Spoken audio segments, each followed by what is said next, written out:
आज कांसर ग्राम पंचायत त्रिस्तरीय पंचायत निर्वाचन पर जोरदार टक्कर चली देखा मिलता। कांसर पंचायतर सरपंच प्रार्थी भाव निर्वाचन लड़ुंट सबिता महालिक एवं समिति सभ्य प्रार्थी भाव निर्वाचन लड़ुंट पमिता बेहरा।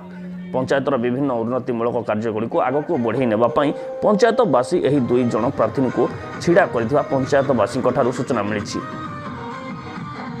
पंचायतवासी मिलता सूचना जे सरपंच प्रार्थी खोला छता और समिति सभ्य टूल चिन्ह भोट दे यह दुई प्रार्थी को निर्वाचित करें निश्चित भाव में पंचायत को से आदर्श पंचायत भाव गढ़े बोली ग्रामवासी माने मत प्रकाश कर कैंपेनिंग तार प्रतिक्रिया प्रतिक्रिया कौन बर्तमान जो त्रिस्तरीय पंचायत परिप्रेक्षी में आपड़ जानते जो सरपंच बर्तमान 5 वर्ष है रनिंग सरपंच थे से महादुर्नीति एवं बर्तमान आम जो कैंडिडेट जो सबिता महालिक और पमिता बेहरा सपक्ष बर्तमान लोक जनमत सर्वे जहाँ सृष्टि हो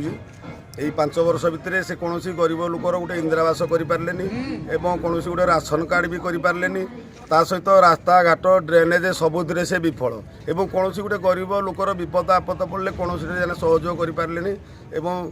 ग्रामवासी पंचायतवासी कौन दुख सुखर कौन कथा भी से शुणिले जो लोक मैंने विपक्ष बर्तमान भोट देवाई जाऊँच छता और टूल चिन्ह। नमस्कार मु कांडसर ग्राम पंचायतर बासिंदा मोर नाम सबिता महालिक मोर चिन्ह है छता चिन्ह रे भोट दे विपुल संख्यार भोट दे जययुक्त कले मु कांडसर ग्राम उन्नति करी बाकी रही जाइथिबा अधूरा काम को मु पूरण करी गरीब मानक पाखरे छिड़ा हेबी जार इंदिरा आवास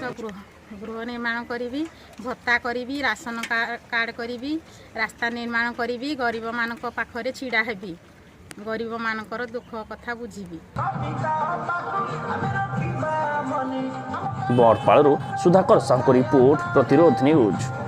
नमस्कार ढेंकानाल प्रकाशित पाक्षिक संवादपत्र प्रतिरोधर यूट्यूब चैनल खूब शीघ्र आपण पाखे ताजा खबर पहुंचाइब। नुआ खबर पाई आम चैनल को like comment share and subscribe करंतु।